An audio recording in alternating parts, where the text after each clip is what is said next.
Welcome to Not Milk Never Milk. Subscribe if you're lactose intolerant.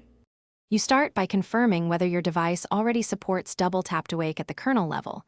This is the only reliable path. Connect with a DB, then search the kernel sysfs for DT2W or gesture entries. Once connected, run a recursive grep for DT2W or double tap in /sys. If nothing shows, the kernel lacks support. While you have USB debugging on, backup build, prop, and any custom kernels you have. These files matter if you later modify or flash a module. If the sysfs toggle exists, enabling is immediate. Remount root with a DB root or use a root shell, then echo one into the device node and test the screen. Once done, make sure to verify responsiveness across the lock screen and when the screen is off. If no entry is present, the middle step is building or installing kernel support.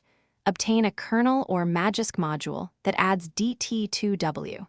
You will compile or flash that module, then reboot and recheck the sysfs toggle to confirm success. Final steps make the change stick. Create a small init, D or Magisk postfs script that writes the enable value to the sysfs node at boot and set correct permissions so it survives reboots. Once complete, test across several lock/unlock cycles. If things go wrong, check dmesc and kernel logs for gesture driver errors, ensure the sysfs node remains present after reboot, and confirm you flashed a kernel compiled for your exact device. If the node never appears, the only way is a DT2W-capable kernel or module.